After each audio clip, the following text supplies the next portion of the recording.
प्यारे बच्चों, कक्षा 11 की गणित की इस कक्षा में एक बार फिर से आपका स्वागत है।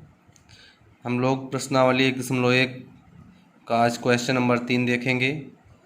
इसमें है रोस्टर विधि से लिखिए। जो भी समुच्चय दे रखे हैं वो रोस्टर विधि से लिखना है। पहला सवाल है ए, एक समुच्चय दे रखा है यक्स सच दैट यक्स एक पूर्णांक है और x is greater than -3 and less than 7 है। आपको पता है पूर्णांकों का समुच्चय होता है 0, 1, 2, 3, 4, 5, 6, 7, 8, 9 and so on, -1, -2, -3, -4, -5 and so on. यानी सभी धन पूर्णांक और सभी ऋण पूर्णांक और शून्य पूर्णांक।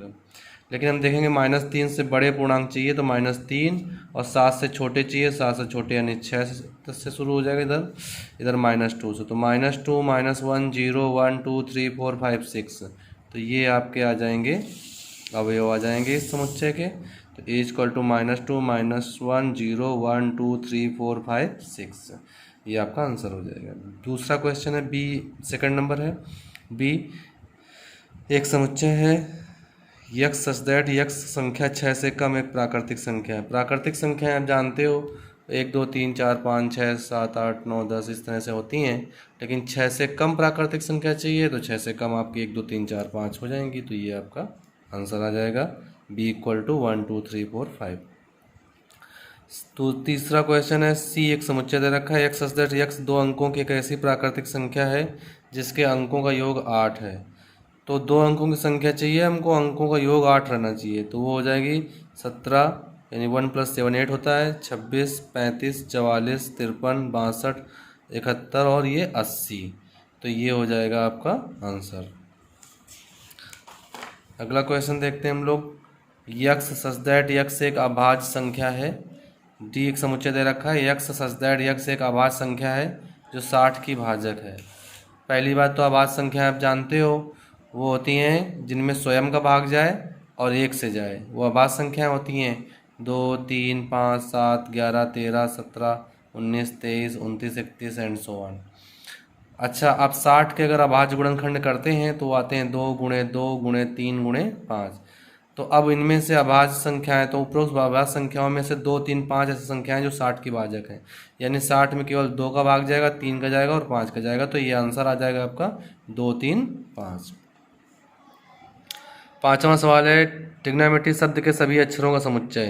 रोस्टर विधि से लिखना है तो कोई भी अक्षर रिपीट नहीं करेंगे हम लोग, तो टी ले लेंगे। टी आ गया, R, I, G, O, N। अब O फिर से आ रहा है, वो पहले ही लिख चुके हैं, दोबारा नहीं लिखेंगे।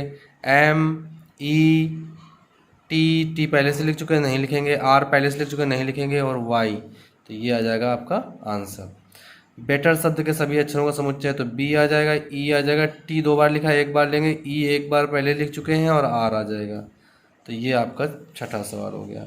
निम्नलिखित समुच्चयों के सभी अवयवों को सूचीबद्ध कीजिए। तो इसमें केवल अवयव आपको बताने हैं। यक्स सच दैट यक्स एक विषम प्राकृतिक संख्या है। तो विषम प्राकृतिक संख्या वे संख्या होती है जिनमें 2 का भाग नहीं जाता है पूरी तरीके से। तो 1, 3, 5, 7, 9, 11 एंड सो ऑन आंसर हो जाएगा। फिर आपको दे रखा है बी, एक समुच्चय यक्स सच दैट यक्स एक पूर्णांक है जबकि यक्स की वैल्यू -1/2 से बड़ी है और 9/2 से छोटी है। तो पूर्णांक हम लोग पहले ही देख चुके थे। तो -1/2 से बड़ा पूर्णांक 0 होगा और 9/2 से छोटा पूर्णांक आपका 4 हो जाएगा, क्योंकि 9/2 से बड़ा अगर 5 लेंगे तो उससे बड़ा हो जाएगा। तो आंसर आ जाएगा 0, 1, 2, 3, 4। अब कह रहा है यक्स एक पूर्णांक है और x square is less than 4, less than or equal to 4। तो पूर्णांक में आप देखिए 0 का स्क्वायर करेंगे तो आपका 0 आएगा, 4 से छोटा है। 1 का स्क्वायर 1 आएगा, वो भी आपका छोटा है 4 से, तो आ जाएगा इसमें 2 का स्क्वायर 4, ये बराबर हो जाएगा। लेकिन 3 का स्क्वायर लेंगे तो बड़ा हो जाएगा, इसलिए नहीं लेंगे। -1 का स्क्वायर आपका आता है 1, वो भी इससे छोटा है। और -2 का स्क्वायर 4 इसके बराबर। तो ये सारे आपके एलिमेंट्स हो जाएंगे। ये वो पूर्णांक है जिनका स्क्वायर 4 से छोटा या बराबर है। तो ये हो गया आपका पांचवा सवाल। अब छठा सवाल आता है मिलान करो। तो पहला है इसमें 1, 2, 3, 6। तो 1, 2, 3, 6 यक्स एक प्राकृतिक संख्या और 6 की भाजक है। तो ये 6 की भाजक संख्या है, इसलिए फर्स्ट को हम सी से मिला देंगे। यक्स एक अभाज्य संख्या और अभाज्य संख्या 2 और 3 जो 6 की भाजक होती हैं, इसलिए ये सेकंड नंबर ए से मिल जाएगा। यक्स एक मैथमेटिक्स शब्द का अक्षर है तो ये वाला इससे मिल जाएगा, थर्ड वाला डी से। और 1 3 5 7 9 10 से कम विषम प्राकृतिक संख्या है तो ये आपका बी से मिल जाएगा। तो इस प्रकार ये मिलान भी आपका हो गया। अब आगे हम कुछ चीज़ें सीखने जा रहे हैं। तो पहली परिभाषा इसके अंतर्गत आती है जो, वो है रिक्त समुच्चय।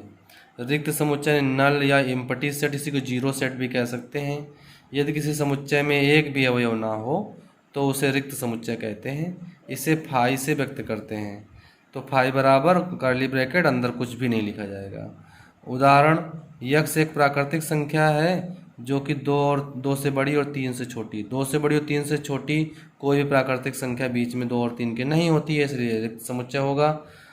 बी है दूसरा, देखिए example, x such that x 2 से बड़ी एक सम अभाज्य संख्या है।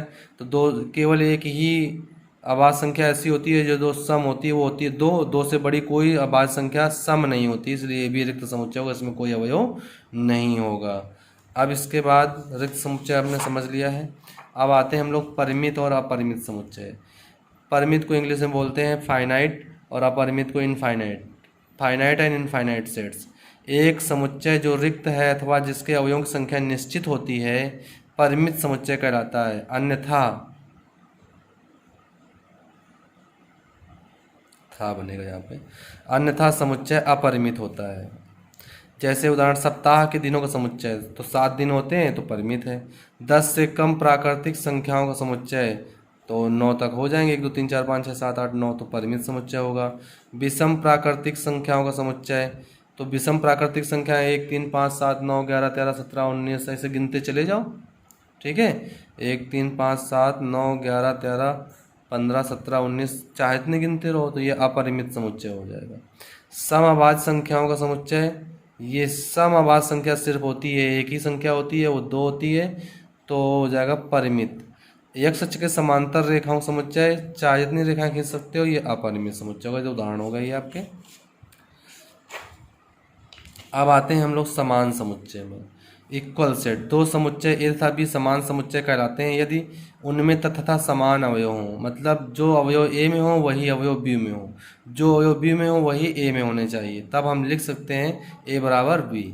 अन्यथा समुच्चय असमान होंगे, A is not equal to B होंगे अगर ए के अवयव बी में ना हो, बी के अवयव ए में ना हो।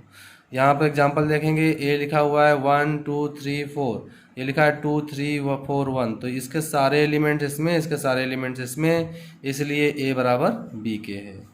अब बच्चों हम लोग आते हैं प्रश्नावली 1.2 में। निम्नलिखित में से कौन से रिक्त समुच्चय का उदाहरण है?